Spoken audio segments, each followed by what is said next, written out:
Hey friends, it's your pal Mike Shea from Sly Flourish, here with another episode of Sly Flourish's Lazy DM Prep. In this show, I am preparing for my Sunday RPG in which we are running the independent role-playing game Blades in the Dark by John Harper. We had our session 0 last week, and I'm going to talk all about what that was like. And then in this show, we are going to help me get my head around what I need in order to run our first official session.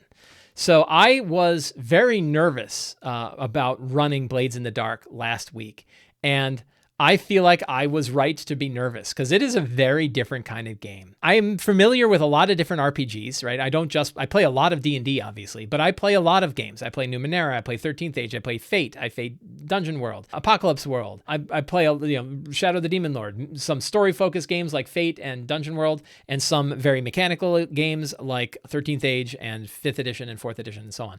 So I play a wide range of games, and I'm not unused to playing story-focused games, but this one is very different. It's really like I would consider it kind of an advanced story-focused game. There is a lot of advice on how to run the game, much of which I subscribe to completely. If you look at a lot of the GM principles that are in Blades in the Dark, they are very familiar and very similar to the kinds of principles we saw in Dungeon World and others, and I'm on board with all those. My question is about understanding the flow of the game when I ask for checks, and understanding all of the different options that exist for characters when they're doing their stuff, how you determine the number of dice that are rolled for a given thing. A lot of that is just, I've been having trouble getting my head around it. The session 0 went very well. My players are definitely on board. We had 4 of the 6 players were there, although I think we're going to have all 6 players today. And that's going to be interesting because I don't think Blades is intended. It's not intended for 6, I'm sure. But I don't think it's, it seems to work better. I was watching John Harper running it on YouTube. He ran it a bunch of sessions a while back, right? About 4 or 5 years ago, or 3 or 4 years ago. And I was watching him run it, and he only had 3 players, right? And I'm like, I bet you that works better with 3 players than it does with 6. So I already might be putting myself in a bit of trouble by having a lot of players, probably more players than this game is comfortable running. How did the session 0 go? So I put together my session 0 checklist, and we got through a lot of it. I gave the description of Duskfall, which is the world that Blades is in. I talked about the game's principles, that we're all working together on this story. I described the core mechanic. It's a DC dice pool game. 6 is a success, 4 or 5 is success at a cost, 1 to 3 is a failure. The game relies heavily on the players to help build the world. We're all building it together.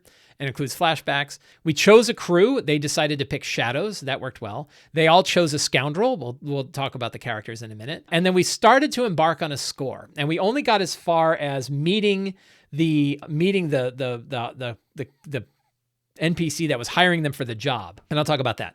We have the truths of Duskfall, right? These are kind of the things. Really, I didn't need this. And I didn't need this because the game itself already has such a wonderful description. It already, like this description right here, right? The setting, the game takes me foggy Duskfall. This was so great and captured so much of the stuff that I thought was important. I don't think I needed the truths. I don't think it mattered to break this out because this already had so much of it. Right. We talked about safety tools that all worked well. We kind of picked a couple of other things that we added in here, but generally speaking, that was straightforward and people were on board. We talked about the inspiration. People definitely were like, okay, I got it. As soon as we say like I think the Dishonored video game is probably the strongest inspiration that you could grab onto for this game. That works. And I don't remember what we did with factions. So the session 0 went fine. It took a good while. It was probably at least 2 hours and 15 minutes, I think, for us getting through the session 0, getting characters, picking a thing, talking, and we were all having a good time. Like everybody's home, everybody's having fun. So the fact that it took a long time to do it. Yeah. So DM Gerber says, with Blades of Dice, the rolls create some great drama, and think scenes with TV episodes, right? You jump straight into an encounter. Like imagine you don't have time for a lot of fluff. There's not a time. You always jump to the middle of the situation, go with in media res. And I get that. And the philosophies I'm not having trouble with, right? The ideas of how to run the game, I'm not having trouble with. For some reason, the things I'm having trouble with are like the density of the material that's on the campaign books. And then there's things where it's like, I get that we're all building a world together, but like eventually I'm going to have to come up with descriptions for things, right? And where do I pull those from? And I guess like you make it up. but I know what I'm good at making up and I know what I'm not good at making up. And a lot of the things that the game feels like I have to make up are things that I know I'm not good at making up, which means for like today, I am going to try to get some of that stuff prepared. So that's a lot of what we're going to do for the prep today is that. But so we're going to try it with the 8 steps, right? Let's generate a session planning template here. And because I think, the question is, do the 8 steps work? Hey, look at me. I did 2022 right the first time. I have a feeling that the philosophies of Return of the Lazy Dungeon Master, the philosophies that I hold on to as a DM, fit well with this style. And I'm trying to like say, yes, I get it, but like D&D and Blades are not the same. So I should throw everything out and start over again. And maybe that's true, but I think I am going to say like, how well does it work? I have this framework. It makes me feel comfortable. I know I like it. So I'm going to use it and we'll see where do the 8 steps break away and break down from the style and the philosophies of Blades in the Dark, right? So one thing I want to do, so the crew of the Gray Enigma. So I need to review right, we're going to add that. And a little trick is because this is a template, what I'm going to do is edit the session notes template. And I'm going to add that to the session template so that future session templates, like I'm going to edit this thing so that when I click that session template guide, it will be updated with the new one. The strong start, I think, is important, right? Because they talk about like getting right in there. So, but we'll go to strong start. Right now, let's look at the characters because this is important. So we have 6 characters. 4 of the characters were built during our session 0. 2 of the characters were built by the players during the week, right? Because I said like we can't do another session 0 for the other 2 characters. So we're going to kind of get introduced to them. And so we have 6 characters. Andrea the Rat Templeton, played by Pat. This was one of the ones built off camera. Arden Storm's Shadow Keel, played by Brian, a Whisper. Chance Goods Barrow, played by Jerry, who's a leech. Moreland the Kingmaker, Strathholm Esquire, he's a lawyer, who's played by Jay, who's a spider. Nishan Lex Adele, played by Juliet. She also wasn't at the game, so she made this character offline. A Slide. And Porto Half-Off Hightower, a cutter, played by Joe. So I changed up the crew. I changed up this character thing. First thing I did is instead of being a database, it is a page that has a database inside so that I can add stuff in here. Like they are playing the Shadows. So I stuck a Shadows character page right here in the page. And I picked what I thought would be useful traits for each of these characters to stick in this table. Who's playing it, right? What type of character is it? Lurk, Whisper, Leech, Spider, Slide, Cutter. Their heritage, I don't know how important heritage is, and I don't know that I'm busy. I'm already overwhelmed. I don't know that I need to dive into the heritage too much. Background, I think, is important. Apprentice, Shadow, Underworld, Academic, Bourgeoisie, another academic, and a laborer. Vice, this I kind of see as like something that I can tap into and draw on, especially on like 4s and 5s on the rolls. The idea that like I can sort of, these are like strings on the character I can yank on when I think it might be fun. So I thought Vice was a pretty handy thing to have here. And then we have allies and rivals. And in trying to channel some of my nervous energy, I created pages for each of these allies and rivals. So I've got a place now to do stuff with them. And I have a tip that I think is directly useful, not only to Blades in the Dark, but to probably all RPGs and also certainly useful to D&D. It was something I read about on Reddit that made a lot of sense to me. And it fits right in with the whole idea of treating, throwing WWE, throwing like pro wrestling ideas into your D&D game, right? And one of them is like, what is the epitaph or the descriptor of this character you're making? And they brought up the idea that if you look at like Zelda, the most recent Zelda game, whatever it's called. If you look at Zelda, whenever they meet a character, like the name of the monster shows up and then it has like a little thing like fiery demon, right? Or, a gothic vampire. And so what you can do, and then the same is true for Breath of the Wild. Thank you. The same is true if like Dark Souls, right? The Demon Souls and Dark Souls games, they have bosses and it's like, it'll be like, Daramoth, the endless sorrow, right? Or, Gorgoth, the crying god. Right. And so you have these kind of cool titles, descriptors, or names, and they give some information to the player that's like, oh, they can hang on to that. It's like it's real words, it's real names, it means something. It sounds cool, so it can be kind of scary. The God Slayer, right? So and so, the God Slayer. You're like, what's up with that, right? Or the grim, I don't know, whatever. So I started to use that here. So instead of just having Salia, I put like a 2-word, who is Salia? Salia, information broker. Satara, demon. Jewel, blood dealer. Jaren, blue coat archivist. Brill, drug dealer. Sawtooth, physiker. Darmot, blue coat. Flint, spirit trafficker. Eckerd, corpse thief. Right? Salia, information broker. Interesting. We got a connection there. Bazos Baz, lampback leader. Right? Mercy, cold killer. So what helps me is like it's hard to remember names, but tying the name to who they are and doing it in the title of the document, right? If I click this Bazos Baz lampback leader, I get, that's the title of the Notion page. And that makes it easier for me to kind of remember who they are, also to describe them to the players. So I think that that's a really useful thing. When you have an NPC, beyond just the NPC's name, put a little bit next to them about who they are, and make it cool, right? What's in world? When you say cold killer, right? That's a cool title. So I really like that idea, and I think that's something. Those epitaphs like that go back to Greek myths, says Scipio.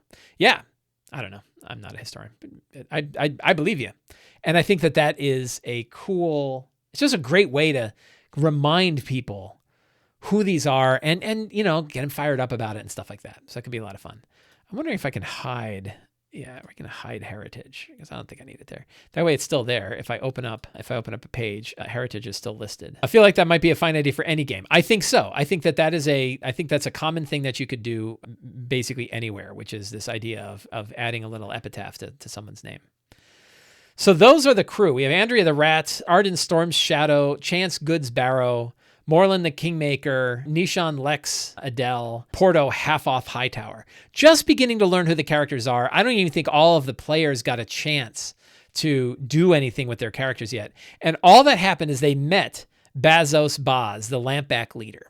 And he basically told them, here's the situation. And I took this right from the book. I took the starting situation right from the book. And the starting situation is that the Crows, a very powerful gang in the area, their leader was just killed.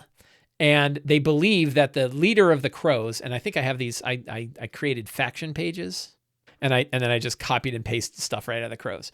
They are led by Lisa, but that is a former leader, and Rorik was the former leader of the Crows who was murdered, right? And many people think it was Lisa who did it. The Crows used to be able to hold the peace between various gangs in the area of, and we go back to our locations here, Crow's Foot.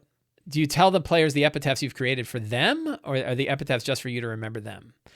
No, I would tell the epitaph. If you're talking about for NPCs, absolutely, I would tell them the epitaphs. So Crow's Foot, lots of different gangs fighting Crow's Foot. I'm trying to narrow things down. Again, I feel overwhelmed, so I'm just trying to narrow things down so that I can get my hands around it. So I'm sticking to Crow's Foot as a region, and I'm sticking to the default setting, which is that the Crows had a leader who died.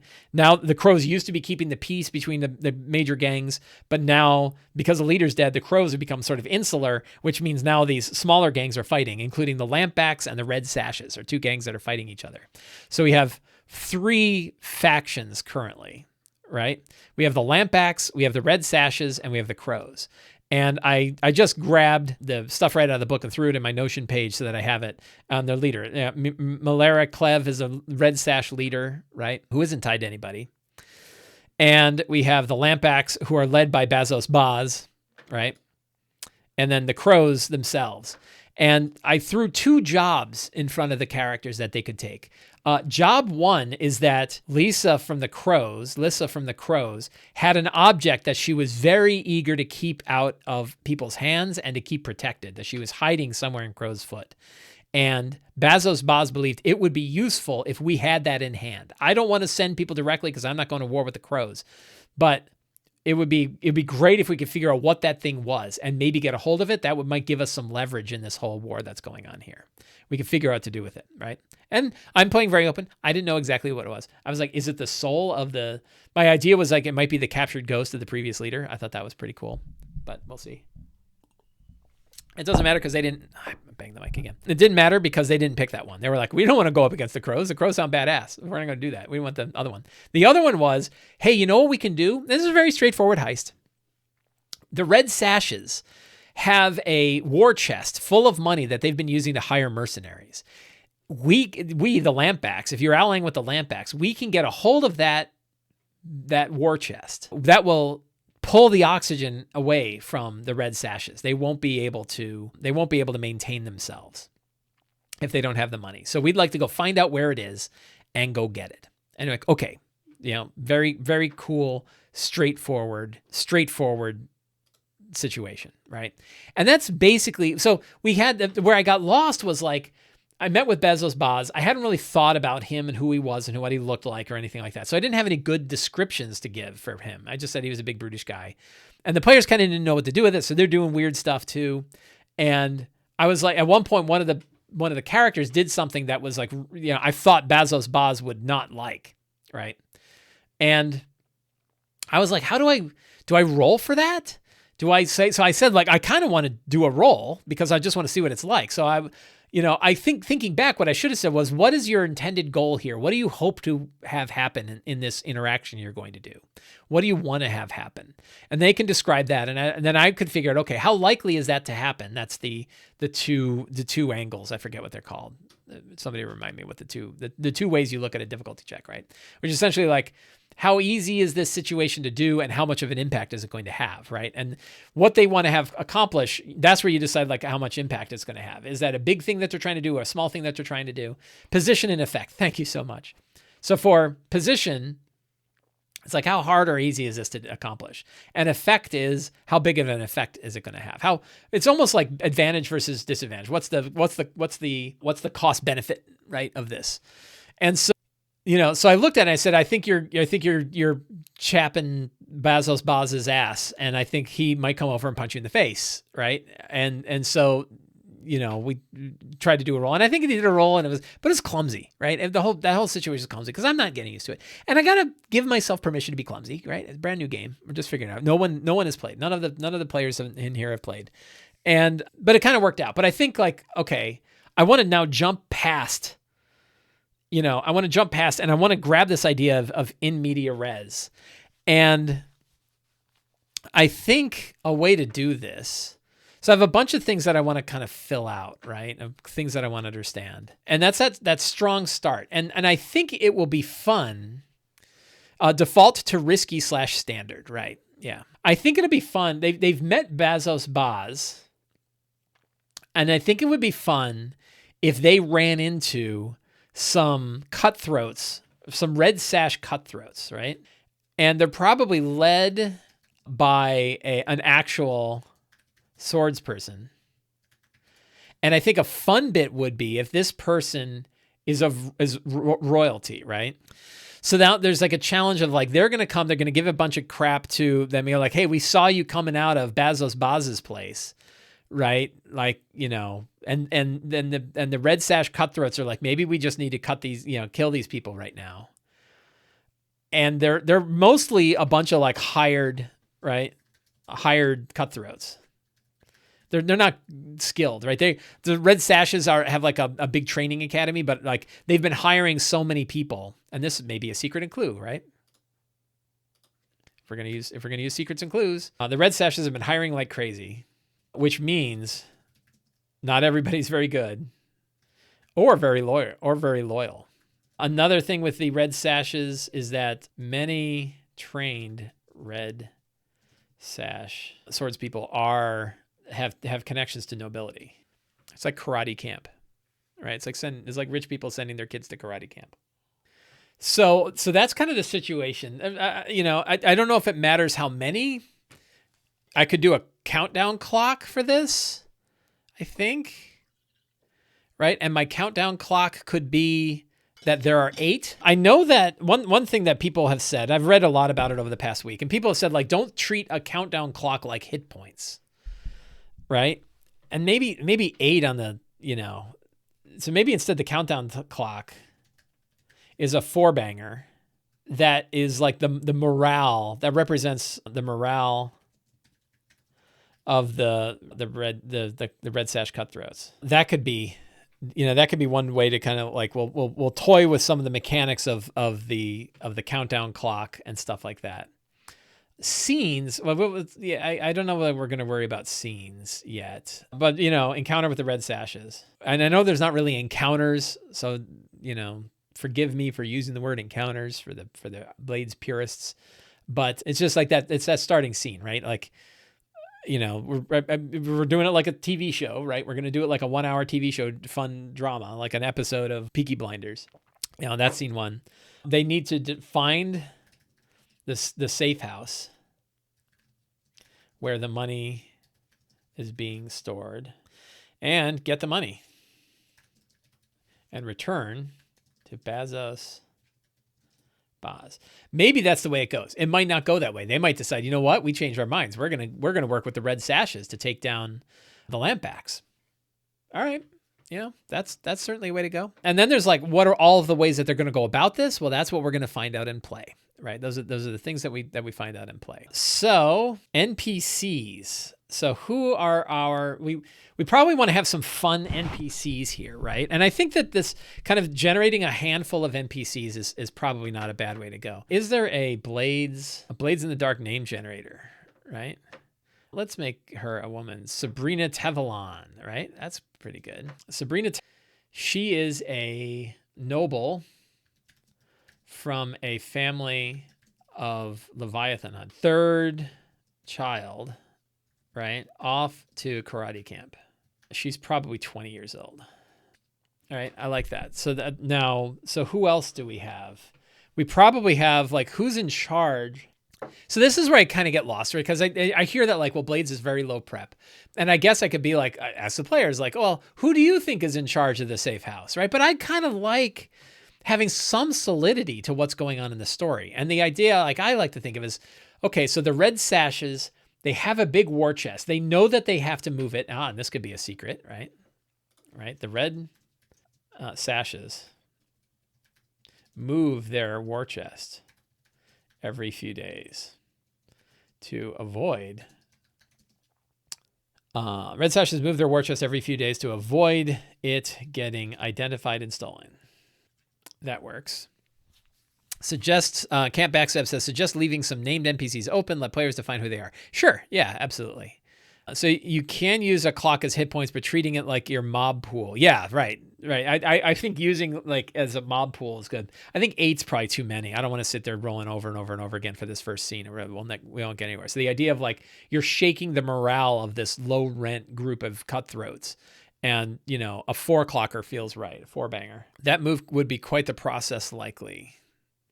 Yeah. So who moves it? So probably 6 of the red sashes best swordsfolk escort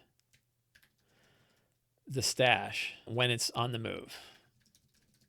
Very few people know where. I think it's probably only 2, right? Only 2 people know where and when the stash is going to move. We'll call it the war chest, right? Instead of the stash. I think, and those 2 people are the leader of the red sashes. She knows. And that is, look at all the NPCs I've got. That is Malira and her best fencing instructor. And we'll get another name here. Let's get a male name. Leaf Warward now. Ramus the Nail Path. Ramus Path. That's not bad. We'll call him Whisper. There isn't Whisper already a class type? I want a better name. Willow. And we're going to make him Omar Little from The Wire. Right? Ramus Needle. I like Willow. Scarred dude, right? Been around, quiet talker, known for killing a lot of people. And he is actually, he picks like the 6 best people. He kind of rotates who the swords folk are. But they find it both, they've tried to make it impractical. The red have tried to make it impractical to ambush the movement of the war chest. Ramus coming. Yo. Impractical ambush, the movement of the war chest. Right? That it's like, it's him and his best guys, right? And it's like, if you're going to take them out on the streets, it's going to be loud and bloody and hard, right? But it's possible. So like, when is the weak spot, right? So I think, so those are some cool NPCs. Like, I'm happy with that. I probably don't need more, right? I'm not supposed to do too much. I can generate more NPCs on the fly. Like, who would know about this, right? What NPCs know about? What NPCs know that this is the case, right? Like, is there, you know, who else knows about this thing? So is there I mean, maybe it's like one of the characters. I guess, yeah. I guess I'm not going to worry too much about it, right? Talking about asking players for NPC details, and 5e players like to remain immersed in their characters. These PBTA narrative games, the immersion is the story, so asking notable features, NPCs, or unique features of the location while popping out a character immersion isn't inherently bad and focusing. Yeah, and I get it, and I can talk to my players like, you know, you get to decide more. I'll certainly do that. I just, you know, what am I doing here? I want to feel comfortable running it, right? I want to be excited to run it, and what makes me excited is feeling like I've got the stuff that I need in front of me. I don't think I'm over prepping. I'm curious, right? Is this, and maybe when I'm running it, I'll be like, wow, I've over prepped like crazy. Turns out I didn't do nearly this stuff, but it feels like, you know, need more spooky, says Christopher Scratch. Yes. I want to talk about that. And maybe that's where, when we get into this monsters section, instead we have our spooky shit section, right? I can get rid of all this. And I want to I had an idea for this, which was instead of I wanted to pick themes, like instead of spooky shows, spooky themes. Let's elevate this conversation a little bit out of the gutter. Ghosts, vampires, leviathans, electroplasm. What other? I'd like to have 10 spooky themes that exist in this world. You know, 10 spooky themes that exist in this world that I can sort of roll on when I want to add something to this, right? And what are the other? Oh, what are they called? The people that hunt down ghosts have a name. You want to take Blades in the Dark out of the gutter. It seems counterintuitive, probably. Spirit wardens, right? The void sea, right? It might be fun to throw another faction in here. I wouldn't mind having like an orthogonal faction beyond the crows, the red sashes, and that it could be. And I'd like them to be the crazy supernatural ones. I kind of like the weird witches. The Deathlands. That's what I was looking for. Right. What resides outside? See, here's glossary of strange forces. Right. See, Justin Alexander, man. Killing it. Let's see if I can clean this thing up a little bit here. Doing a little fixing up. Give me a moment. I like Justin Alexander's glossary, and I want to use that as my like random table that I can roll on, which means I need to clean it up so that I can turn it into one. Because I think it covered. There, look at that. It's almost like a D20 list. I can add 3 of my own. Alchemy, Demon, Devil. I don't think we need Devil in there. Electroplasm, Ghosts, Ghost Field, Hollow, Hull, Sparkcraft Body, Possessed, Rituals, Soul, Sparkcraft, Spectrology, Spirit Warden, Spirit Well, Vampire, and Whisper. I don't know that I don't need all of these. So which one of these can I pull out that I don't really need? And there's some others, I guess, like I'll build my own list, right? So I like Alchemy. I like Demon. I've already got the Electroplasm. I've got the Deathlands, which is cool. Hollow is kind of cool. The Dimmer Sisters. That's who I want to drop in. I'm gonna throw the Dimmer Sisters in. I think we'll do Spirit Well. So that's kind of a cool, right? I want to keep this list so that I can just kind of roll on it when I want. I guess if I was being cool, I would make it like a 2d6 list, but I'll live with the d10. So let's see. I can add 2 more. And then what I can do is make 2 separate lists of 6, right? Hollow is cool. And let's see, we've got alchemy. Does he have vampire? Yeah. He doesn't have Leviathan on his list. That's interesting. Grimdork says, I don't think most crews are going to go sailing looking for giant demon monsters in the Void Sea. No, but I like that they're such a big part of the theme that I think the idea of like, if I want to flavor something, I could roll on these lists and add some themes. Like imagine, think about whaling. Like imagine it's like a whaling city, right? There's whale stuff everywhere. So there's also like Leviathan stuff everywhere. So you might see like weird Leviathan parts, right? And I think like one of the things that I feel like when I hear about Blades and I read about it, it has all of this thematic cool stuff going on, but it doesn't seem like it comes up in the game. It's like it's warehouses and manors and it's very kind of traditional Victorian stuff. When I'm like, you've got this whole setting, like don't lose, like that stuff should be dripping all over the place, right? Ghosts should be all over the place. Weird things should be all over the place. So I want to throw more of that stuff in. I don't want to miss out on that stuff. So I like, is there a thing about treasure? I don't even know how treasure works. I think you can safely blow treasure away. I don't think we need that. And a scratch pad. I guess it never hurts to have a scratch pad. Certainly don't need that stuff though. The location thing is not such a terrible idea. Like who's where, right? We can still keep track of like who's where. And I got my session notes. That's handy. So yeah, we'll see how this goes. What else do I need? So I want to talk about locations a bit, right? I want to have, I know that I'm not supposed to like map out and have a lot of details for places, but I think it would be kind of neat to decide where in Crow's Foot, since every score has a payout, PCs absolutely need the coin to manage stress and work on projects, right? So coin is a big piece of the treasure, right? And I know this job has a certain amount of coin. How is coin described in world? Like coin is this like, it's for coin.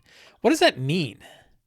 Right. And what, how do you describe, like, it seems like it's an abstract idea of money, but I like to know what the characters describe it as. I got stuck with that when I was playing the first time. It equals a purse of money, but how much? All right. Purse of what kind of money? This is like, that's the kind of thing where like, there are physical things in this world that really are something. They're like, not everything is abstract, right? Money is money. And it kind of like, we bag on D&D sometimes, but like at least a gold piece is a gold piece, right? A purse of many. I see it as a mix of money, favors, and connections, except it's not, right? Like these things are something in the world. But so how would Basil, if the reward is, well, we need to get 6 coin from the treasure and you get 2 of it, when Bazos is describing that to the characters, how does he describe it, right? I mean, I guess I'll just multiply it by 100, right? Or 1,000. The few silver pieces the PCs use in their daily lives are not tracked at the scout, right? So I get that part of it, but like when, how much is a coin worth in world? I know it's abstract. That's my problem. My problem is when I am role playing an NPC who is offering them something, he can't say he offers you the equivalent of 6 coin, and they're like, well, what is it? I don't know. I have trouble with that. That one, that part of it. Oh God, I just got T on my mouse. That's bad. Grimdork says, it's like describing treasure boards in D&D. You can describe the gems and art objects you want, but it's always just GP. Yes, except GP has a value in the world. We know what gold pieces are in the world, and if a character says, I'll offer you 200 gold pieces, that makes sense in the world. It doesn't make sense for Bazos Boss to say, I'll offer you 6 coin. And I want him to say, I can always abstract it and say, he offers you the equivalent of 6 coin, right? I break character. I don't know. I don't know why it doesn't have I get that, like, we track it as coin. That's fine. I still think that there would be like an in-world equivalent of what that means. Like, what can a coin buy you in the world would help, right? Like, what's a day's wages of an average skilled? Well, coin isn't the slang people use. It's a mechanic term. Anyway, we'll come back to that. So the red sashes, their treasure vault, right? They are their war chest is somewhere now. and it probably will go somewhere else. And I'd like to have sort of two cool locations that I want to drop in. So we will go to Blades. And I know that near the end of the book, they have like buildings. I looked at Crow's, I'm keeping everything in Crow's Foot.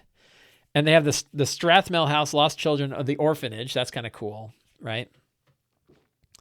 But I don't know that they'd stash it at the orphanage. And then the Sword Academy. We know they're probably not at the Sword Academy, right? But we know that the Red Sashes have a Sword Academy.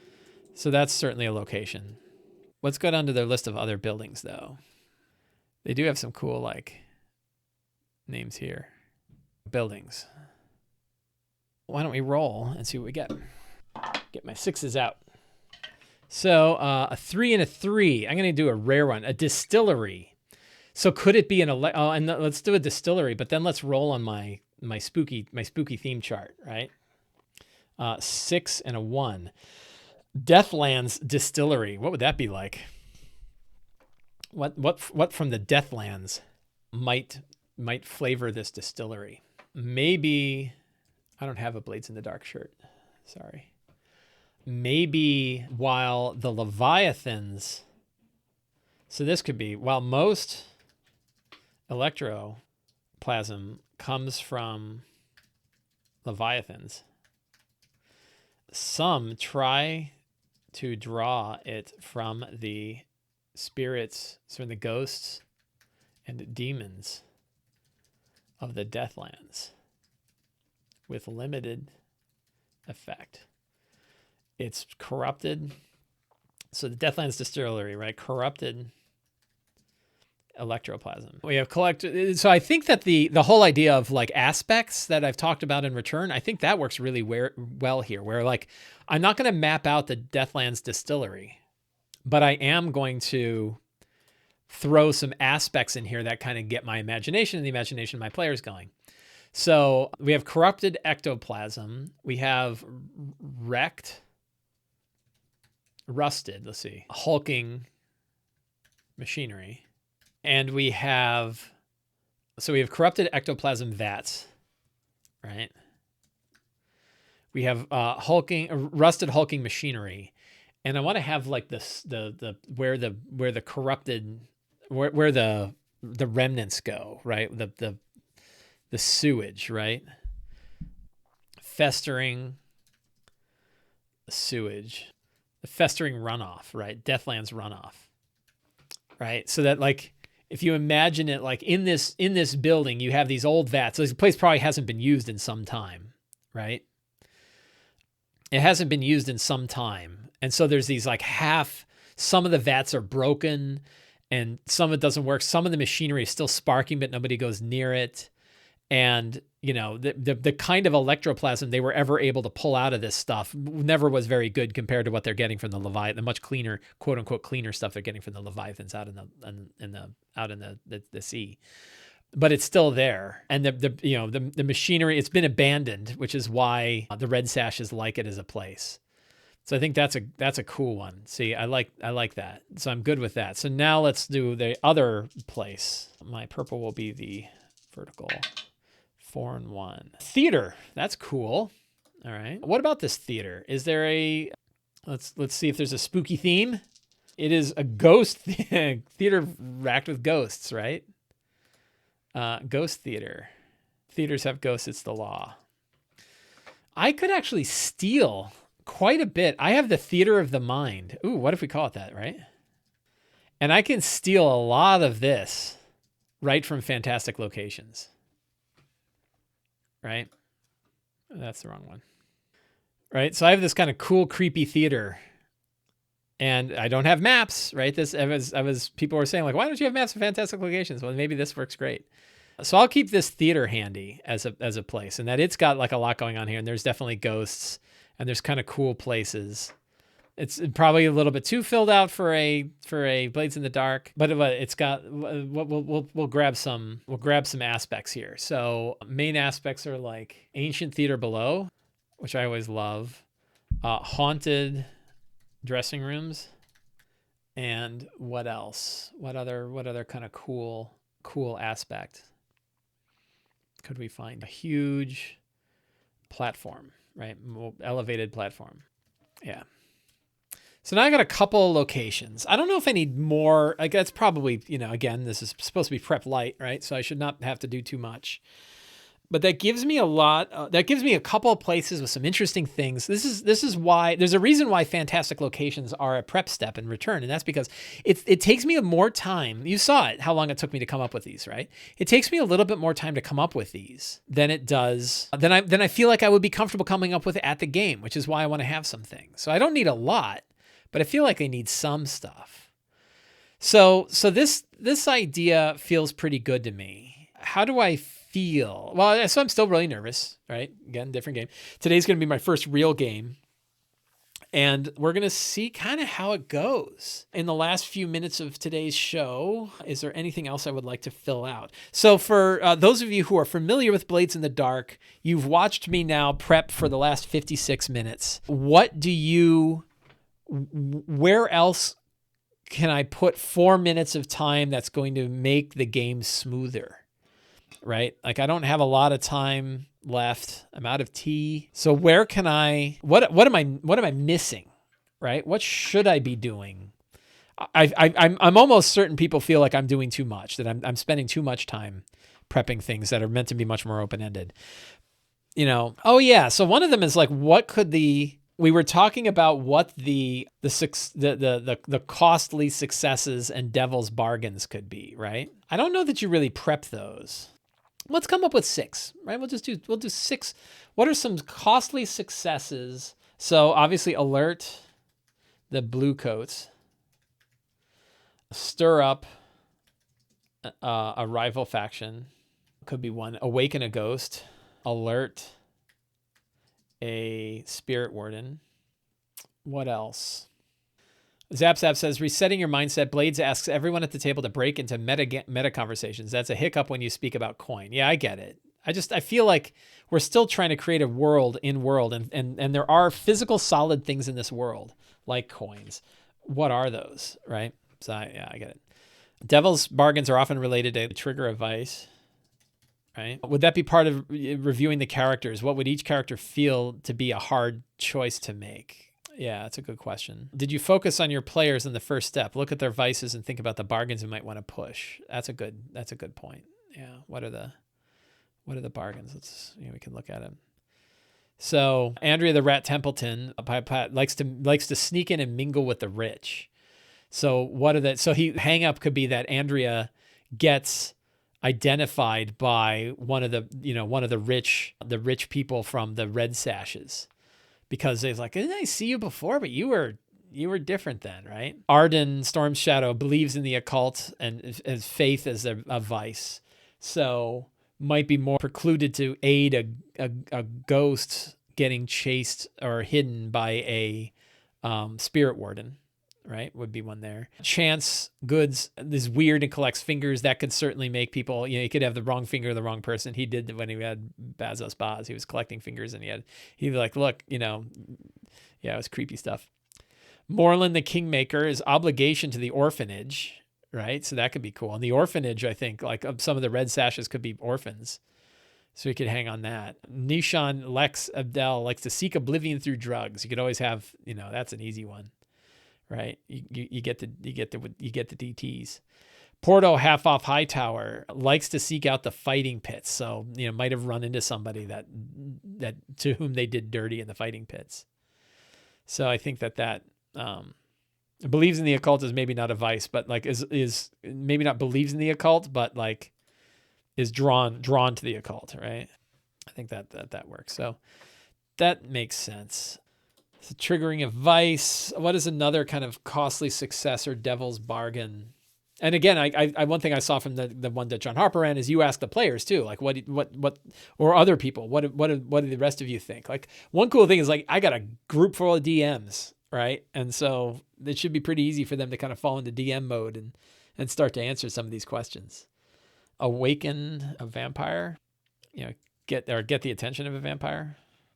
I love vampires, man. I can never have enough vampires. They're like cults. I love them. I think that is probably pretty good. I think I am good enough. I tell you, it's some of it for me. I just want to have some locations, right? Like there was just this thing like, I don't think I overdid it with these guys, right? I don't think I didn't go too far. I don't have maps. I just wanted to have some kind of fun, cool things.